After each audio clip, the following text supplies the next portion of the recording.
this is Dwight York. Hi there guys, it's Sol Campbell here. Bonjour, je suis Samuelito. Hola, soy Juan Sebastián Verón. Hello guys, I'm Chule Yaya. Hi, this is Brad Friedel. What's up guys, Nico Anelka speaking. Please join me. Agradezco la invitación. Join me in full support of the Islands Cup Open Coming in the summer 2021.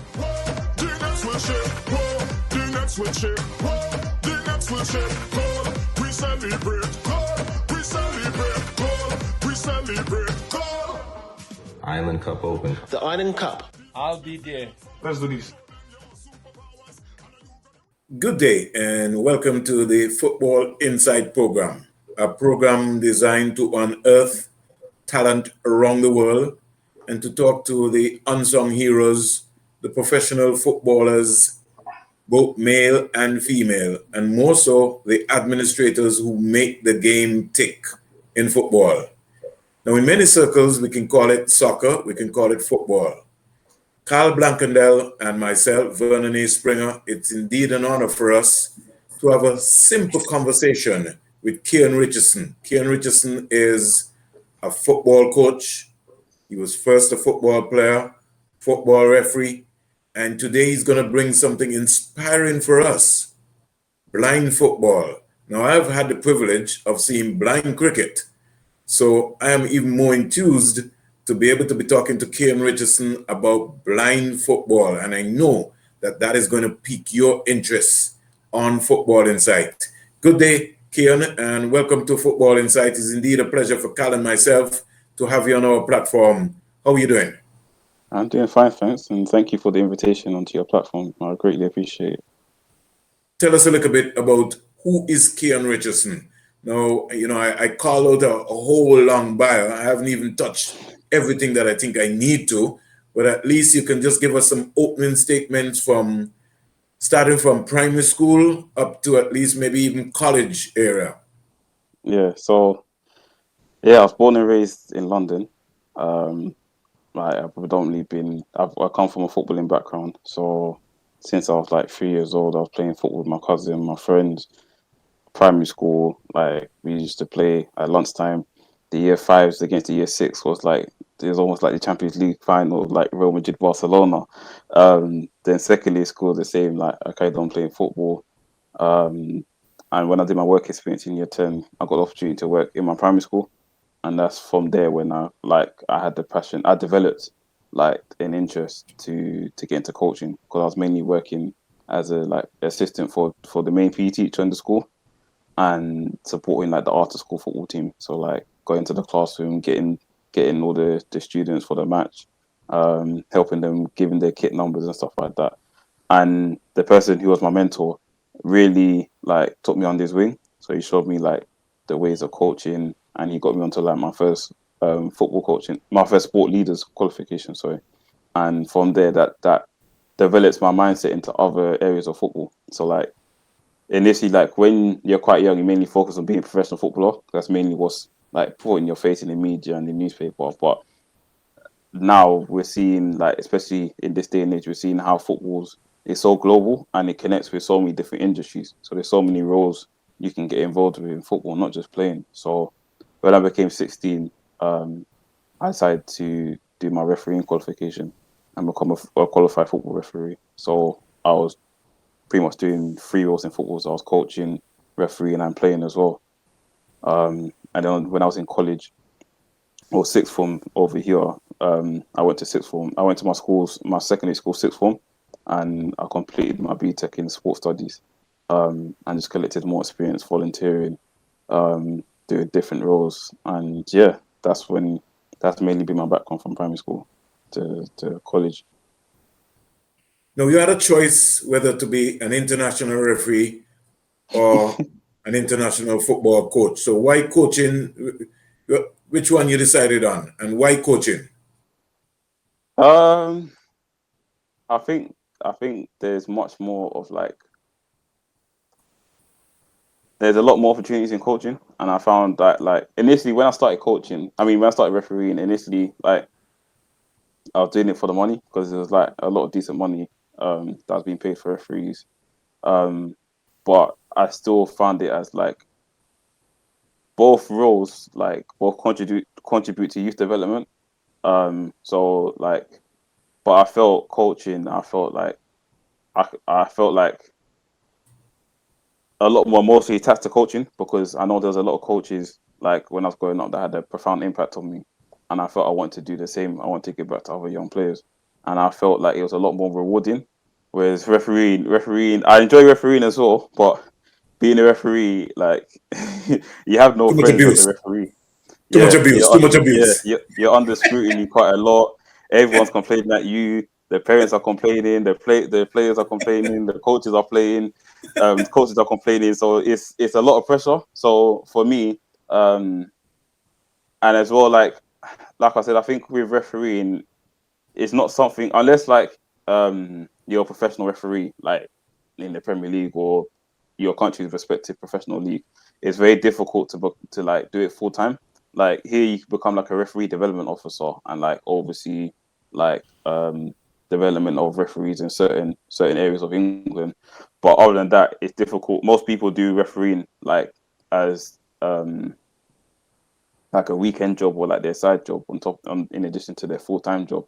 Whereas like coaching, there's more opportunities to do like work part time, and there's more roles to do full time coaching.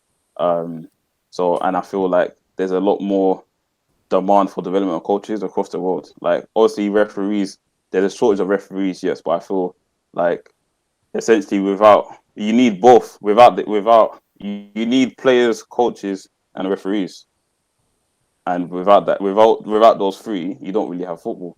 So, and they're all interlinked. So I feel for coaching, I felt like I could give like a multi-layered perspective because I had the experience as a player, and I also had the experience as a referee.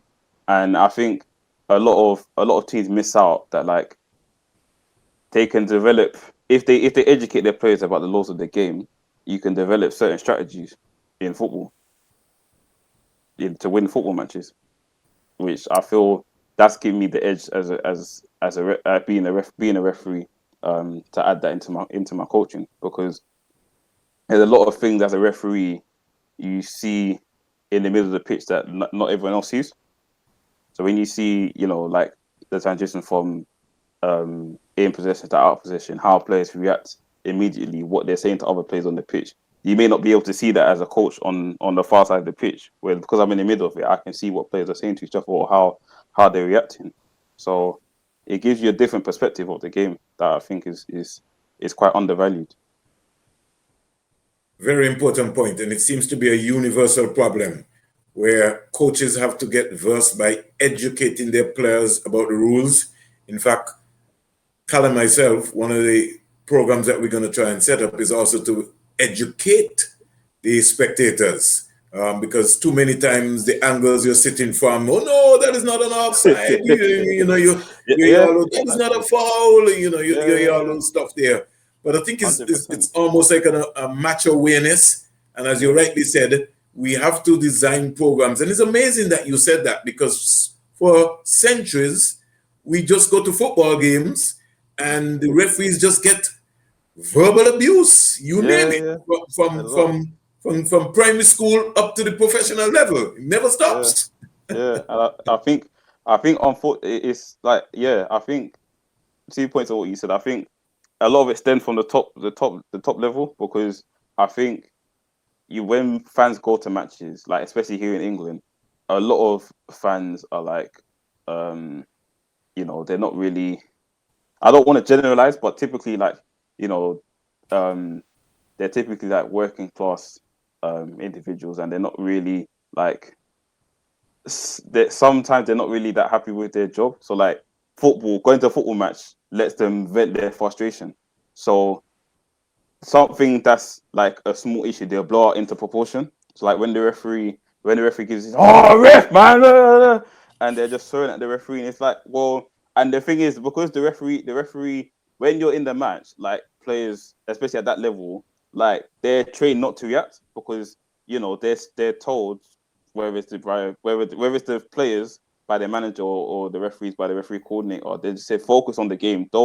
worry about the outside distraction, about all the noise that the fans are making and stuff like that. Just focus on the game. So because they don't react, people think it's acceptable. So when you go down to your local game near your house, you think it's acceptable to do the same thing to the referee that's there. And it's like, it's not acceptable. Just because it's the norm, it doesn't mean it's acceptable.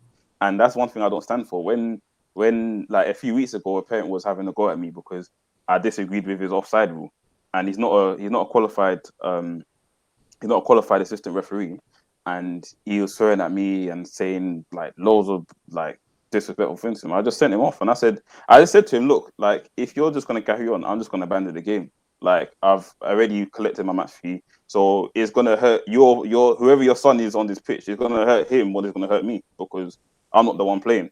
So I think there needs to be a lot more respect for referees, and like you said, a lot of it comes from ignorance because people don't understand the law. You may understand football, but you may not understand the intricate details of the laws of the game. So things like throwing, for example, you're supposed to have the amount of times I've had to blow for foul throws because everyone throws it from down here, where you're supposed to throw the ball from behind your head and have both your feet planted on the ground.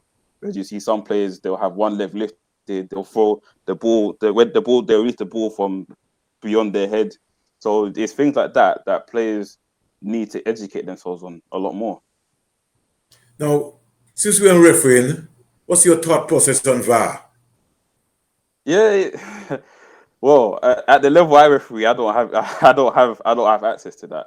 But I think it's interesting. I think initially I was against it because I was like, it's taking a lot of agency away from the referees. But I feel like it gives you an opportunity to reflect because at the end of the day, and I think another thing that people don't realize is that just like players, we're seeing everything in real time. When we can't, like, you know, like when you watch something on TV and like say you record it, you can pause it and rewind and see something. When you're in the game, you can only go off what you've seen, and you have to react like that. You can't pause it because the game is constantly going on. The game is constantly changing. So I think it does give an opportunity for referees to reflect and whether fully assert their position and say, no, I stand by what I've given, or it gives an opportunity to say, no, I was incorrect, or look at other factors they may not see because they're seeing it from a broader lens. So I think it's good, but I think it is like some things are just really sinister that is VAR's been using for things like offsides and penalties and stuff like that. Some things that are clear penalties, it's like, well, you kind of don't really need to review it. So it kind of like it kind of disrupts the flow of the game. And I feel like we like in football, we're trying to use technology to perfect things, but even technology has its own faults. Like as much as human beings, we have faults. Technology is not perfect either. Even if you look at ATM machines, like ATMs are supposed to ATMs have their faults as well. Sometimes they take your cards, they're out of service. So it's the same thing with VAR. It may alert you on certain decisions, but it doesn't mean that they've got every single thing right. So I think we have to use it sparingly rather than using it for every single decision. Now, I just want to pick your brains, and I know that you're a referee, and interpretation is a funny word. What is really an offside? And I ask you that in refereeing terms. And secondly, we have a little complication now in terms of what we're seeing concerning penalties being awarded when the ball hits your hand. And that is like a major talking point. But as you said, we're human beings. So if Cal and myself go up for a ball, we have to use our arms sometimes, and it's almost like we're in a straight jacket. So somebody's saying to you that you have to have, so you're like a robot. How can you play football like that? You're a human being. You have to explode in the air sometimes, or you have to dive, or you have to move, and it's a little bit complicated. And sometimes I feel that the media, social media, and also technology has taken over, and we are missing the human element of the referee, the umpire, you name it, because we're so bent on technology. And I like what you said. Even the technology and all make mistakes. So it's something that I think that we really need to pay attention to. But I want to get your view on what is an offside, because this program really is to educate folks about what's going on. So since we're talking about refereeing, and Cal, in a little while, we begin to move into some other areas with you. But what is an offside? Yeah, so offside is when the attacking player is beyond the last defender, is closer to the goalpost than the last defender when the ball is played. So if you and Callum on the same team and I'm the defender, if I'm the last defender, if you're beyond me when Callum plays the ball, then you're offside. So what is when the ball, and people need to really get to the point, is when the ball is played. So if you're level with me and Callum plays a free ball into you, and as the ball's been played in the air, you've ran past me, and you're beyond me as the last defender, you're not offside, because it's from when Calvin played the ball. So yeah, that's what offside is, and there's a lot of intricate details about offside. So again, if Calvin plays the ball and he gets deflected, and you still receive the ball, it's still offside, because it's from when the ball's played. It's not about whether it's been deflected or not. And yeah, that's mainly what offside is. But it's also like there's also a lot of other details. So it's like if you've come from you have to think about if you've interfered with play or not. So even if, say, you've played the ball over, but I've headed it, but I've headed it and it's gone, you're in the offside position and I've headed it back, but it's gone towards you. If you go and collect it, then you weren't active in play, but you've come from an active position into inactive position to active position, because it's from when Calvin played the ball. So there's a lot of intricate details with offside, but that's mainly the main definition of offside. If you're viewing or listening us on Football Insight, we take some time out and really give major credit to our entire team, and mainly to our corporate sponsors who have made this broadcast possible. Have you all ever heard of Playgo? It is all your favorite movies, TV shows, plus local news and events. It has all your favorite sports. Amazing. Premium channels? Yes. Hold up now. What happened? You can watch live on any device. And on demand. Nice. Yeah, I'm impressed. TV for you, anytime, anywhere. Only $4.99 a month. I want it immediately. Download now. Playgo. When your body is challenged, it burns fuel and energy. Respond to every challenge with Altitude Sports Drink. It replenishes, restores, and prepares you for the next level. Altitude is uniquely formulated with an electrolyte blend and magnesium available in fruit punch, blue frost, and grape. Altitude. Raise your game. Let me take this opportunity to say how delighted and excited I am to be part of the Island Cup as an ambassador. I'm really looking forward to it. I know it's a great initiative that will give our young footballers in the region an opportunity for them to highlight their product. So I'm really looking forward to it, which will be hopefully happening next year. We know that we are going through some trial times at this particular time with COVID-19. Let me just take this opportunity to say to everyone globally to continue to stay as safe as you can. Also to continue to try and fulfill all the requirements which are on board for you to stay as safe as possible. God bless. Hello everyone, my name is Keon, a professional football player. I've played with Standard Liège in Belgium, Ajax Amsterdam in the Netherlands, and also in the Fulham FC in the Premier League. And I'm inviting you to this exciting tournament coming up. That's going to be the Island Cup Open Cup tournament coming up in 2021 summer.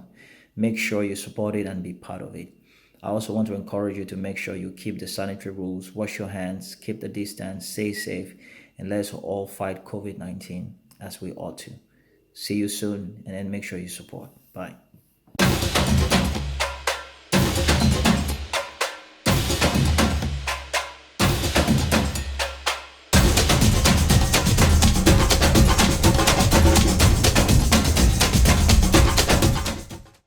And we're speaking to a lovely gentleman who is giving us some insight on coaching, on refereeing, and will give us some further insight into one of our main topics, which is blind football.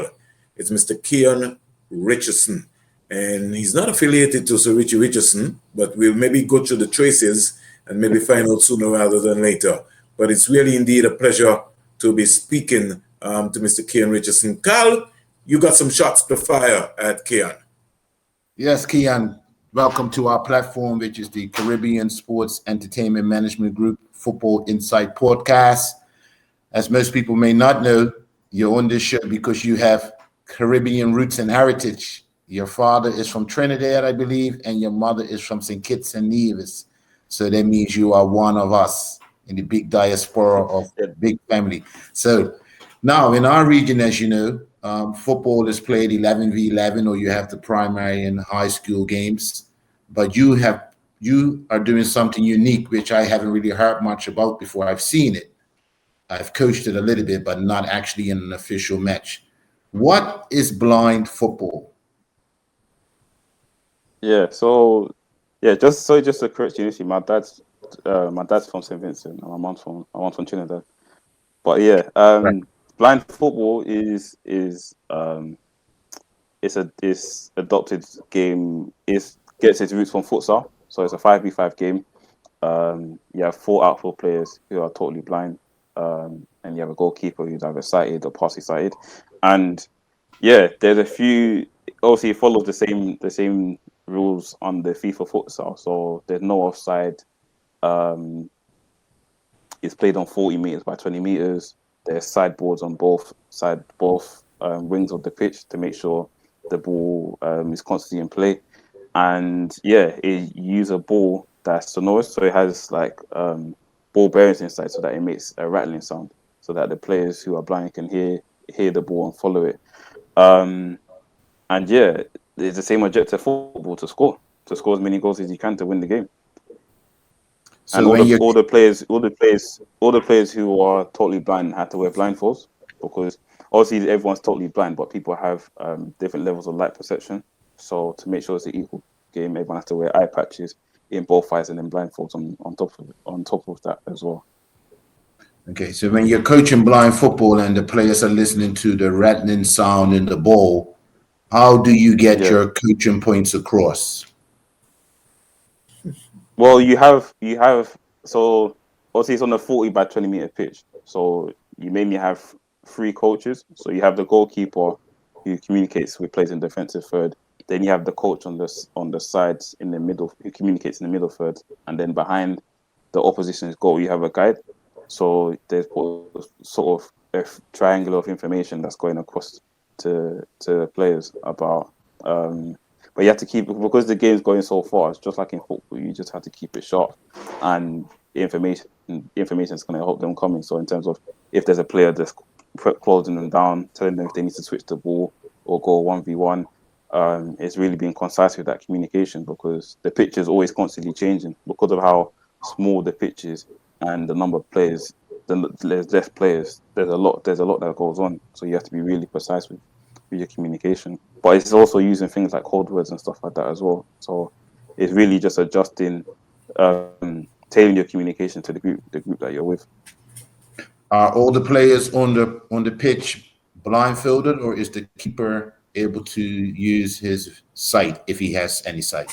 Yeah, so the keeper is sighted, so the keeper can be sighted or partial sight, so he doesn't need to use a blindfold. But he's restricted to a box that's 5 meters by 2 meters, so he can only stay within that area. He can't come outside of the area.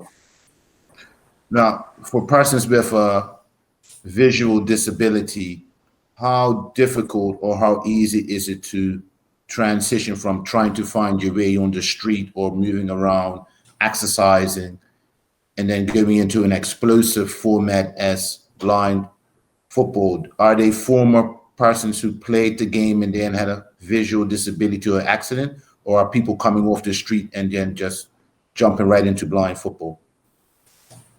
Yeah, well, it's a mixture. So you have some people who have acquired impairment, which is like you just said. So some who who are sighted when they're young, and then they may have lost their sight through an accident or a disease that was untreated, and you have people who are congenitally blind, so who are blind from birth. So it's a tricky question, because it's like saying how long's a piece of string, because for some players, especially the ones who have lost their sight, it's quite difficult for them to sort of relearn the game, because like they may have lost their sight recently, so their confidence to move around without their cane and stuff like that, they may find difficult. Whereas you have some people who are blind who are used to not using their sight to move around. They're used to using audible cues and stuff like that to be able to find their way around different places. So it really depends on the individual, really. But I think again, it comes down to the coach in terms of how the quality of their program, their coach, and understanding each individual to make the game easier to get them integrated into the game quite easy. Really now we know that the players have to adapt, but you as a coach, what is different from being visual and refereeing and everyone sees the game, questions your ability or your judgment, and going to blind football where I believe the players are looking to receive more information and cannot really question you too much visually, but have to really trust your comments? How does that go? What major change did you have to make in yourself to adjust to blind football coaching? Yeah, I think the biggest adjustment has been my communication. So like normally if you're coaching like sighted football, like young players or adults, you could point and say, go over there, because they can visually see where you're pointing to. Whereas if you do that on the blind football pitch, like everyone's blindfolded. There's no visual perception to see what gestures you're making. So I think it's just really being precise with my information and using code words. So like I said, like if you want a player to move from the middle third to the attacking third, if they're the striker, you may say something like go long or something like that. But I think it's developing their understanding of it, because again, like for many like blind people, some of them have been discriminated from taking part in football. So certain football terminology we may say, like even with young kids who are sighted as well. Like I think we assume that everyone understands football terminology. So even like if you say to someone, get goal side, like I remember when I was playing youth football, like my cousin used to watch me and he used to say get goal side, and I'm like, I didn't really understand what it actually meant. So I think it's developing players' understanding of the game. So I think a lot of it is using like vivid descriptions. So if like when I'm talking about like decision making in blind football, for example, like when I'm talking about if you want to make a pass to a player, like you need to make the decision in your mind before you receive the ball. So I was comparing it like when you're getting a bus to somewhere. If you're going to the bus station to get the bus, you already know which bus you're looking for. You don't get to the bus station thinking, oh, which bus I want to get today. You already know what bus you want to get and what time you want to get it. And if the bus isn't there, then you think of a solution quite quickly to say, okay, I can use this route to get to where I'm going. There's a similar thing in football. If you want to pass to a player, but you know that pass isn't on, you have to think, okay, what's my other option? So I think it's really comparing it to comparing football scenarios to everyday life scenarios. So I think you have to understand what a blind person experiences in everyday life, and most of it is not different to a sighted person. And Cal, just for viewers, we'll get a little chance to be able to just show them how blind football is being played. Compliments of our sponsors to be able to just make sure that you understand. And so here's a special moment of a blind football match being played. And Cal, I need to salute Mr. Richardson. Cal, you said you coached a little bit of blind football also? Yes, I worked in Bermuda at a physical disability center, which is well known, and I was the adaptive sports coordinator, meaning I had to adjust and provide sports to persons with various disabilities, physical, mental, and visual. And I did some blind cricket. I did a little bit of blind football, but in a very confined space, maybe 2v2, 1v1, just to make sure persons were able to be mobile. And it was quite difficult for me coming from a visual side of coaching to take it to both a physical and then also a visual disability. But it was very rewarding in the end because it made me relate to when I went to my traditional coaching sessions. It allowed me to give more concrete information like Keon said and not take into consideration that the player should automatically know what I'm talking about. So I became a little bit more descriptive and a little bit more detailed and not just assume that because I say go left, that player automatically knew that it was left and we're on the picture. It was good to know. But Keon, how having seen this visual or this little audio clip on blind football, how popular is it around the world? Yeah, it's gaining a lot of popularity, especially because it's almost like the younger brother of 11-side football. It's played in quite a number of countries, in probably like over 150 countries. So in the big football nations, it's played in Brazil, Argentina, Mexico, Colombia, America, Japan, China, Russia, England, France, Spain, Zimbabwe, Morocco.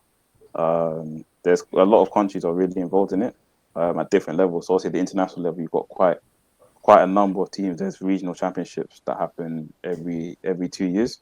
But a lot of countries are trying to introduce it at the grassroots level. So similar to like what you're saying, like working in a school for people with disabilities. A lot of schools are using it to integrate people with disabilities into sport because it's one of the categories for people with vision impairments to play. That's designed for them. So it's quite popular. I think Brazil are the world champions, right? I think the last time I saw something. Yeah. And they just won the Paralympics as well. Wow. Yeah. So going into the Olympics, so looking at your qualifications, a Masters of Art degree in Sport and Olympic Studies, and then a magnificent football UEFA B license in coaching futsal. I'm a UEFA B coach as well, but for the outdoor 11v11, I was part of a futsal franchise locally for quite a number of years. But what made you move from what seems like would have been an administrative role when I looked at your degree, Masters of Art degree in Sport and Olympic Studies? You should be having on a beautiful suit and tie and sitting in a corporate boardroom trying to see which sport is going to be allowed to next into the Olympics. You see, Kyle, that's the catch. The catch is to put on a football jersey, so you don't know how powerful he is. Yeah, I agree. So taking all of your intellectual studies, but you've come and brought it right close to the communities and the people that you work with. Why did you not go into the corporate side of of sport, but you're right into the grassroots side? Why did you make that decision? Well, it's because that's my background. That's where I came up from. I came up from playing football in the streets with my friends, playing on the local estate, playing in the park. And I know how powerful those moments can be, especially when you come into coaches of high quality, and they in their program, they're not only looking after you as a player, but they're looking after you as a person. So I have another mentor who's also like nurtured me through football from since I was probably like 13, 14. I was going to his summer football programs near my house, and like he had the adult football team. So when I was 16, I wanted to join his football team, and like most, especially when I look at football, youth football, or when I look at football here, there's not many opportunities for young people to break into adult football. But he gave me a chance. He gambled on me. But he saw my commitment. He saw my commitment from when I was in his programs and my desire. And he gave me the opportunity. And I learned so much from the players that were there. And just outside of football, like he was always advising me, like especially when I was like in his summer program, like he was advising. He said he wished when he was younger, like he read more and stuff like that. So he was always like giving me advice, like for my personal development as well. And I think that's where my passion really lies. Like in the corporate world of sport, I've touched in it a little bit, but I just didn't really like you said, I didn't find it as rewarding compared to like doing stuff in the community with the grassroots, because that's where you see that's what sport's about, is working with people. Like there's only so much I feel you can get out of being in the meetings with hundreds of people 24/7. Like sport is played outside, it's played in the fields, and that's where we should be. that's where we should spend most of our time. Yes. So we recently interviewed a great ex-Manchester United player, Jemba Jemba. He is from the beautiful African country of Cameroon, and he made his way through France to the UK to Manchester United. I'm quite certain that Vernon wants to speak to you about your travels through Africa and promoting the game of blind football. Pretty interesting. But just before I get into the African continent area and the connection, for the viewers and the listeners, what is futsal? So futsal is an indoor game. It's a sport in its own right. So it's 5v5. It was developed in Uruguay in like, I think just before 1950s. And yeah, it was mainly to give like an alternative to like outdoor football. So it's played with like hockey-sized goals. It's played the same as blind football. It's played on 40 meters by 20. No offside, and it's really like to get a lot of contact time on the ball. There's 5 players on the pitch, so you're both doing the role. As a player, you're doing 2 roles. You're attacking and defending. So I feel you develop such a great picture of the understanding of the game because you're doing defensive duties and attacking duties and looking at how the two combine to play football. Is there a professional league around the world in futsal? Yeah, there's professional leagues in Spain, Brazil, but I think because it's still developing, it's mainly in France and Brazil. In Spain and Brazil, but a lot of other countries are professionalized a lot more. So France investing in quite a lot. They got quite a lot of developing quite a lot of futsal pitches. They're professionalizing the league. They're getting it broadcasted, and it's the same thing in Germany as well. So yeah, a lot of countries are taking it quite serious. There's transition also moving now to beach football, where we have futsal on the beach. How effective is that? Futsal on the beach. I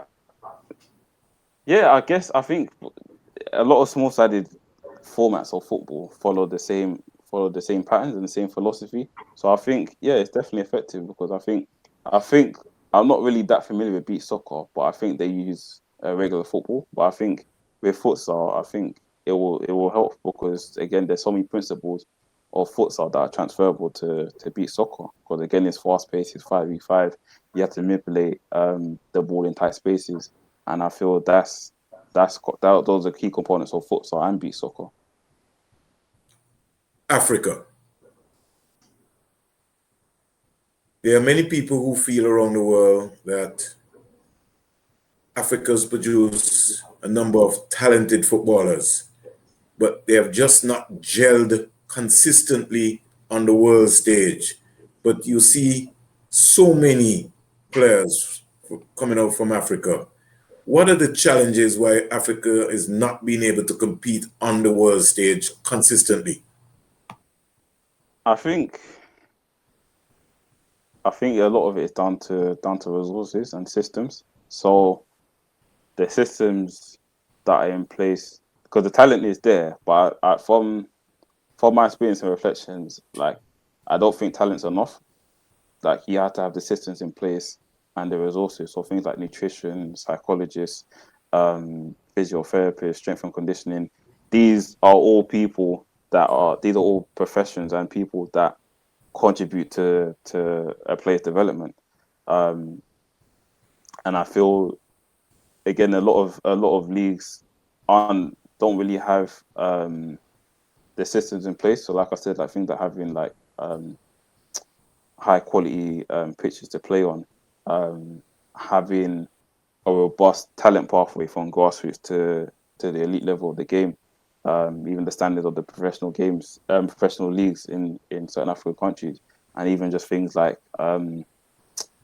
payment of wages and stuff like that. There's so many cases where like even national teams and domestic leagues have complained that they've not received their salary for a certain amount of months and stuff like that. So there's a lot of challenges, like I said, from resources and systems that aren't robust to help our players from Africa perform on the world stage.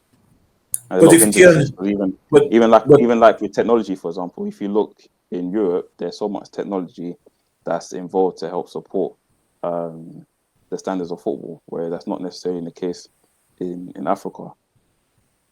Can I bring that down, Keon, to the administrators' thinking?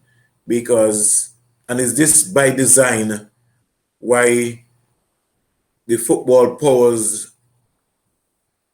don't want Africa to rise up? Because if you've got talent in one area and you have players which are, you know, almost we could say mercenaries around the various leagues in the world, and you have so much money involved in football, what is the administrators doing?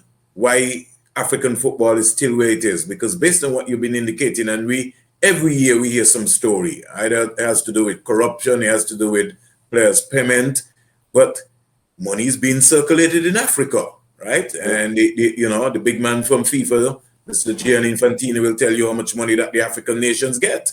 But is it really reaching who is it supposed to reach, or is it stopping somewhere that is affecting the progress of African football? Yeah, it's definitely stopping somewhere, because FIFA award grants to all their members. So again, whether they're not being that stringent or being really strict with their reports or the details they want, I think that's a key thing, because again, if millions of pounds, millions of dollars are being sent, you expect a return on that investment being made. So I feel, like you said, the football powers that be, whether they have their own motives as well, but a lot of it, they want to keep their hegemony as well, because if you look at most of the members, FIFA members, wherever they come from Europe. So what nations or continents are going to be their priority? It's mainly going to be Europe, isn't it? And I feel like, although it's Europe, because if you look at the Premier League, it imports talent from all over the world. The national teams in Europe, they get a lot of support to develop their facilities and their overall development of projects, whereas in Africa, it's almost like they just leave it into the people's hands, and unfortunately, the people's hands in the continent, often it's not ethical, the work they're doing, or practical. A lot of it, like you said, there's a lot of corruption involved, but it's not really challenged, because if it was in the case in Europe, like it'll be clamped down on straight away. Whereas it's almost as if it's just the accepted norm that it happens. Like when we hear a corruption case or a scandal, we're not really that surprised about it, because we just think we just accept it as being the norm. Follow Football Insight on all our social media platforms. And once again, Cal and Vernon would like to take some time out to salute all of our major sponsors, and in fact our entire team behind the scenes that have been able to make sure that the production of Football Insight is just excellent to the point. Have you all ever heard of Playground? It is all your favorite movies, TV shows, plus local news and events. It has all your favorite sports. Amazing. Premium channels? Yes. Hold up now. What happened? You can watch live on any device. And on demand. Nice. Yeah, I'm impressed. TV for you, anytime, anywhere. Only $4.99 a month. I want it immediately. Download now. Playgo. When your body is challenged, it burns fuel and energy. Respond to every challenge with Altitude Sports Drink. It replenishes, restores, and prepares you for the next level. Altitude is uniquely formulated with an electrolyte blend and magnesium available in fruit punch, blue frost, and grape. Altitude. Raise your game. Let me take this opportunity to say how delighted and excited I am to be part of the Island Cup as an ambassador. I'm really looking forward to it. I know it's a great initiative that will give our young footballers in the region an opportunity for them to highlight their product. So I'm really looking forward to it, which will be hopefully happen next year. We know that we are going through some trial times at this particular time with COVID-19. Let me just take this opportunity to say to to everyone globally to continue to stay as safe as you can. Also to continue to try and fulfill all the requirements which are on board for you to stay as safe as possible. God bless. Hi there, guys. It's Sol Campbell here. Former Tottenham, Arsenal, Newcastle, Portsmouth, and of course, England international. The Island Cup starts next summer, 2021. Be there, guys, because I'm going to be there. All the best. Stay safe, wash your hands, and wear your masks. See you there, guys.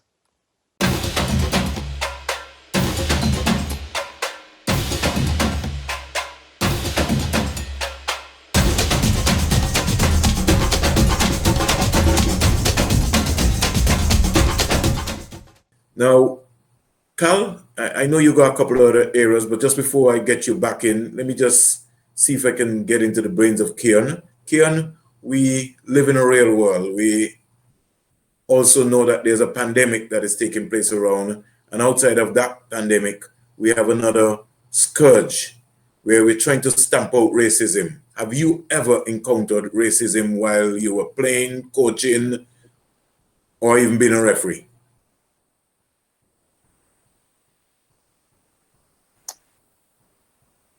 I have outside of football, but in terms of on the pitch, I don't.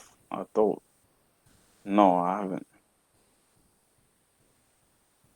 But that's not to say I'm not aware of other people who have been.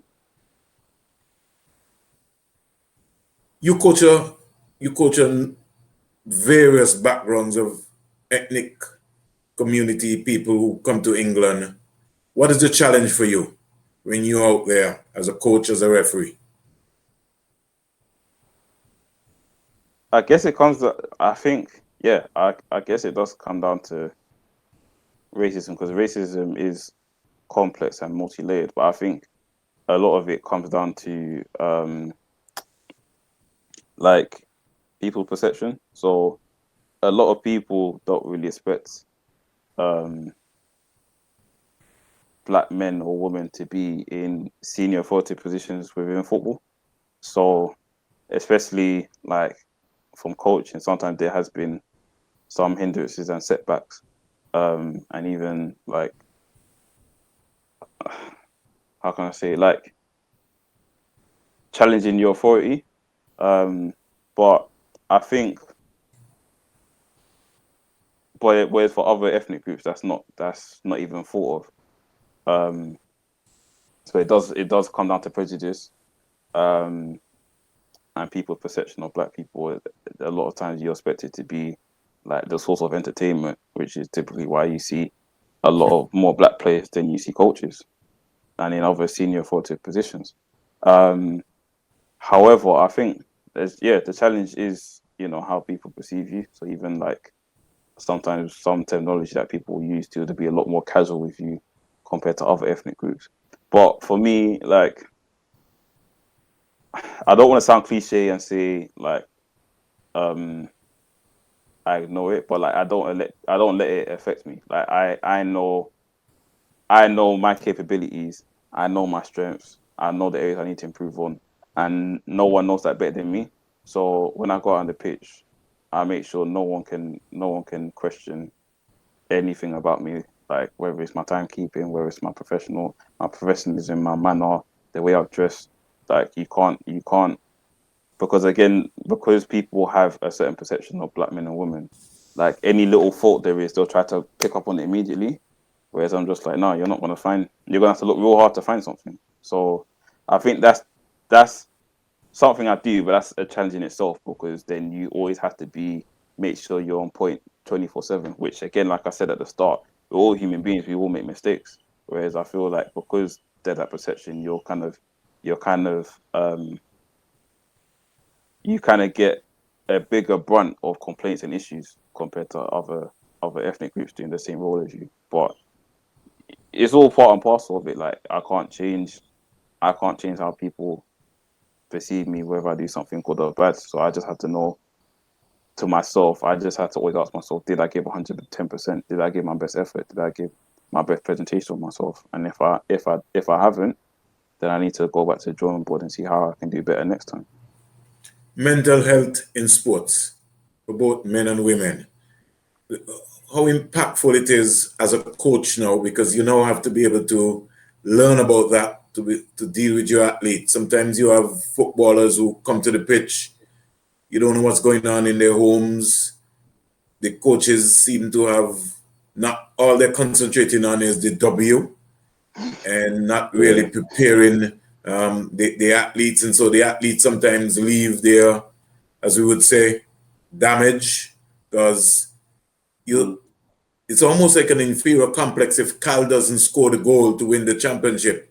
He's almost feel like he's nobody because the coach is just concentrating on that single figure, which is a W. But then you have not studied to find out what's Cal's home background. Is Cal eating right? Is his mom and dad living well? Does he have a single mother? There's so many areas. Is Cal in the right frame of mind? Is he doing well in school? So a coach is not just only a coach on the football field now. You know, he becomes a mentor, he becomes a mother, he becomes a father. And also, Cal doesn't talk, which is almost another issue. And when I say he doesn't talk, it's a sort of pride situation. How do I tell the coach? How do I tell the manager that I've maybe not ate lunch? I don't know what I'm going to eat when I go home for dinner. You know, I mean, we're talking about reality situations. And so I know you've been around in the community, and I wanted to know how you adjust to those things. And you sound like a guy who have an eye for those things.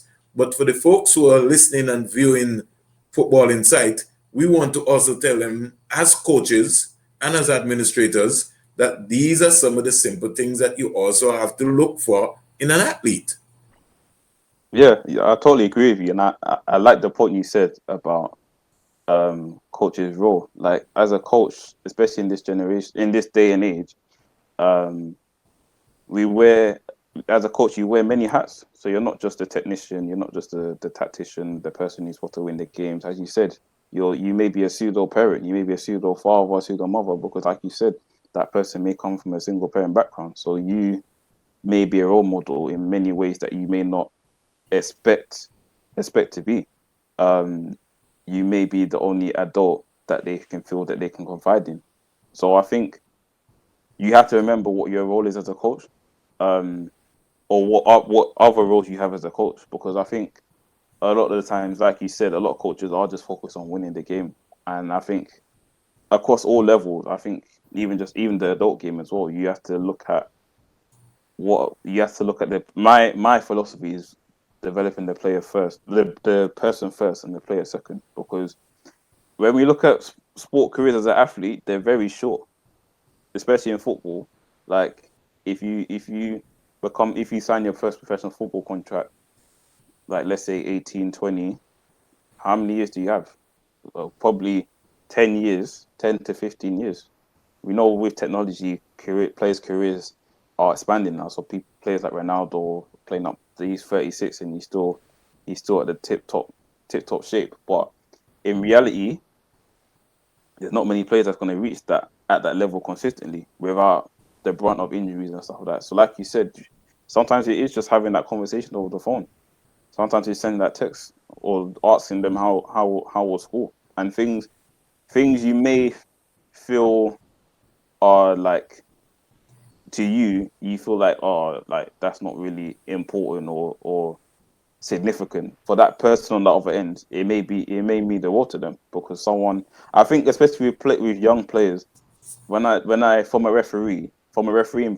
refereeing perspective, like a lot of the times coaches just bark instructions at players. Oh, do this, do that. Why didn't you do that? Blah blah blah. Well, it's not where they're sort of thinking for the player, whereas the player's mind isn't a blank box. They have a brain as well. So you have to question, like, well, what was you thinking when you tried to execute that pass or you tried to do this, rather than saying you should have done this, because at the end of the day, you're not playing the game. They're playing the game. You should be orchestrating the whole team. So I think a lot of times the coach, you just have to like just think about what the young player is going through, because like I think as adults we're used we become to a certain, which I don't think is healthy. We're used to being proud and with so much pressure, we just take it on because it's like, well, you're an adult, you're supposed to know how to deal with it.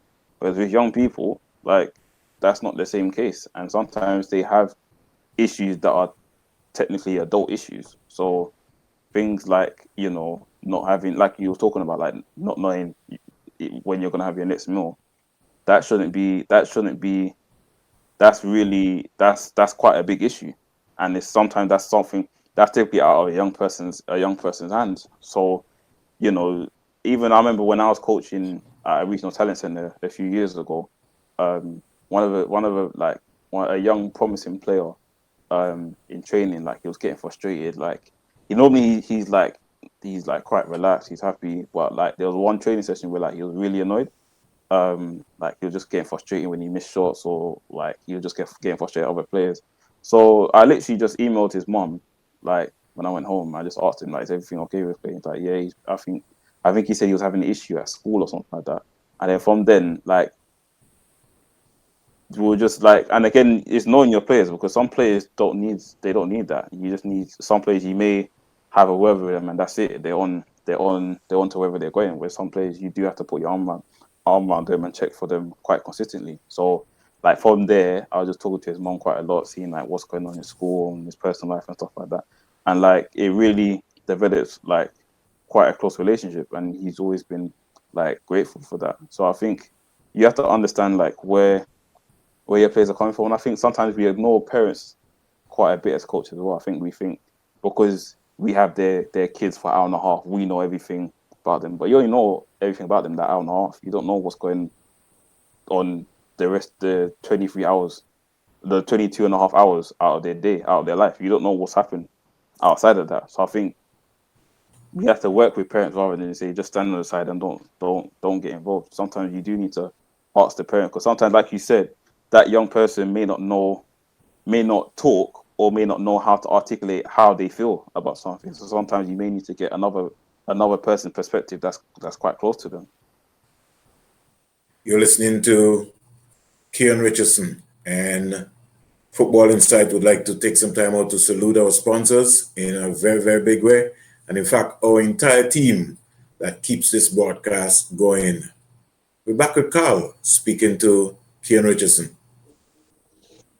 Keon, that was some very good and enlightening information.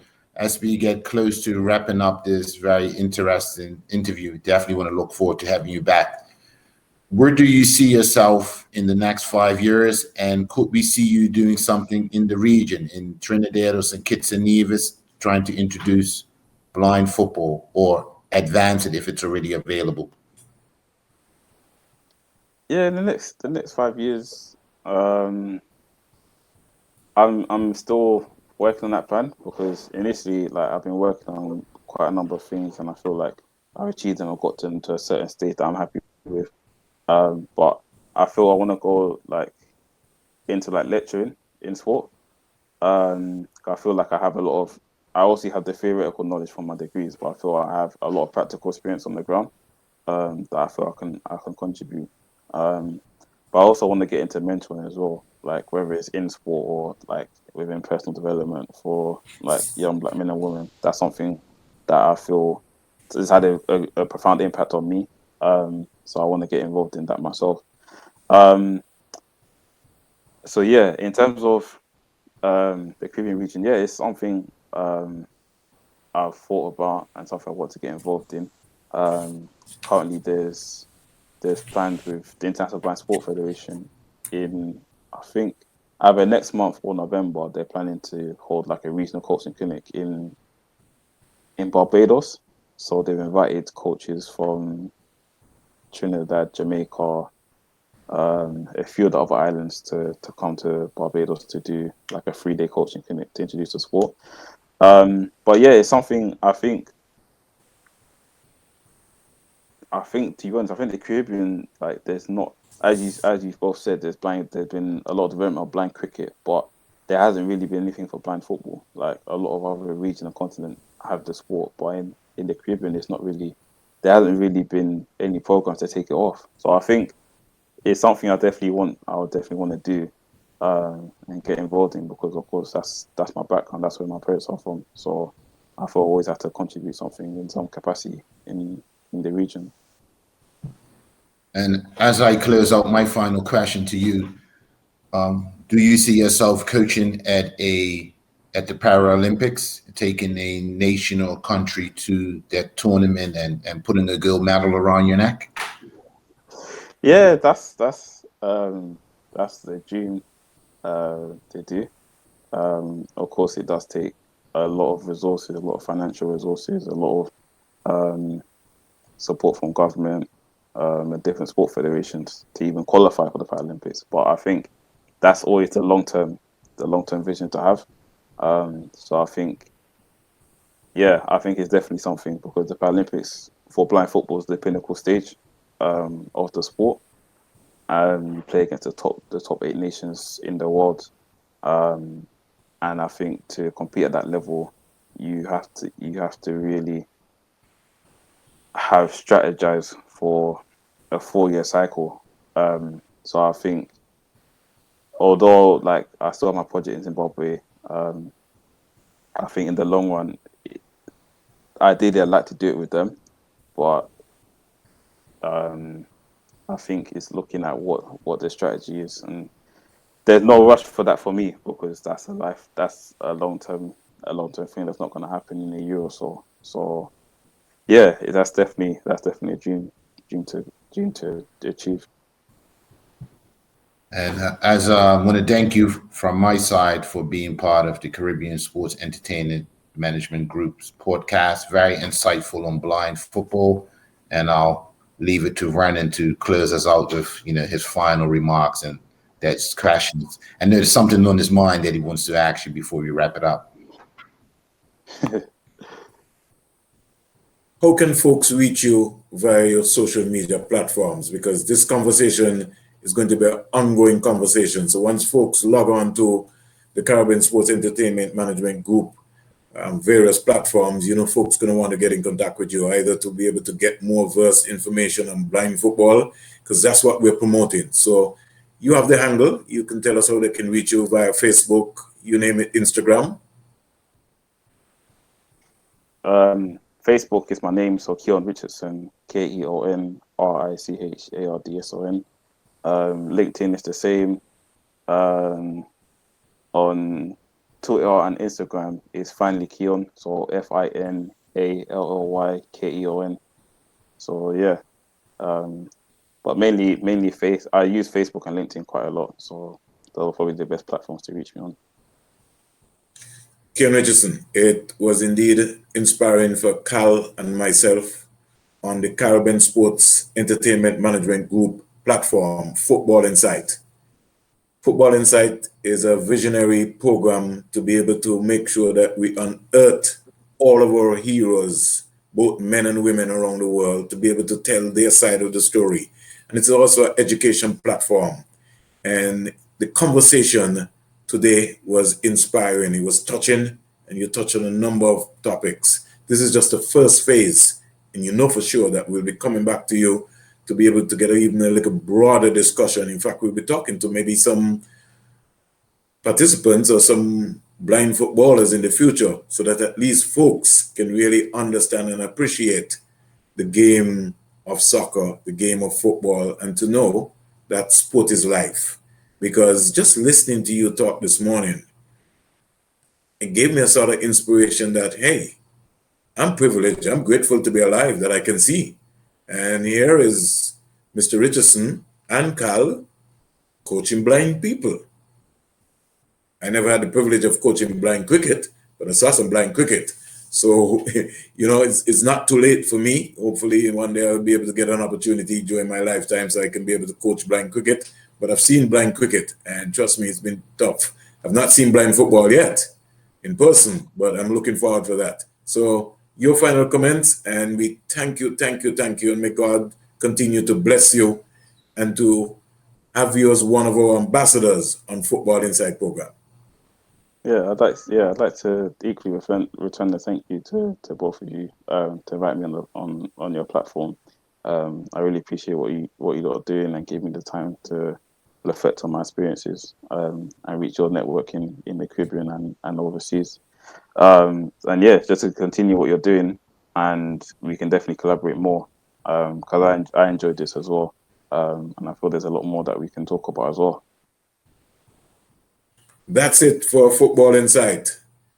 Cal and Vernon A. Springer take some time out to be able to salute all of our major sponsors, and especially our special guest this morning who's talking blind football. He was talking about refereeing, and he was also talking about life. Sport is life, which means don't look down on anybody, appreciate everybody around you, go into your communities and support youth sports in a big way. Let's make a difference in our own life. We thank you very much, Mr. Richardson, for being part of our conversation. No problem. Thank you, Vernon and Calvin. I appreciate you. Have you all ever heard of Playground? It is all your favorite movies, TV shows, plus local news and events. It has all your favorite sports. Amazing. Premium channels? Yes. Hold up now. What happened? You can watch live on any device. And on demand. Nice. Yeah, I'm impressed. TV for you, anytime, anywhere. Only $4.99 a month. I want it immediately. Download now. Playgo. When your body is challenged, it burns fuel and energy. Respond to every challenge with Altitude Sports Drink. It replenishes, restores, and prepares you for the next level.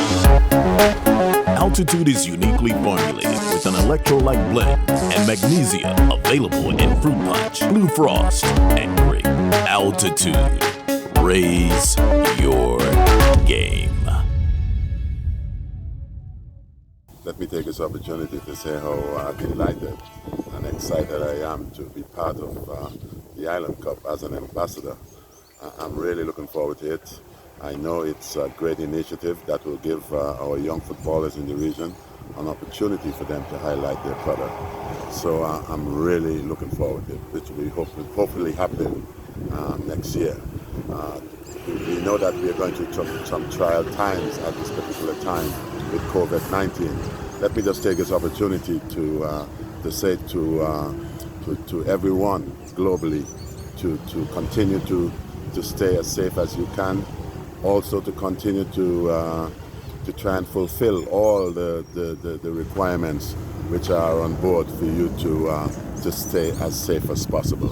God bless. Hi, this is Dwight York. Hi there guys, it's Sol Campbell here. Bonjour, je suis Samuelito. Hola, soy Juan Sebastián Verón. Hello guys, I'm Yaya. Hi, this is Brad Friedel. What's up guys, Nico and speaking. Please join me. Agradezco la invitación.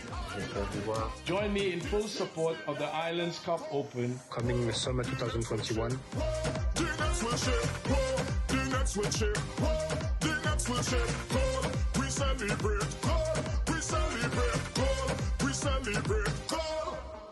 Island Cup Open. The Island Cup.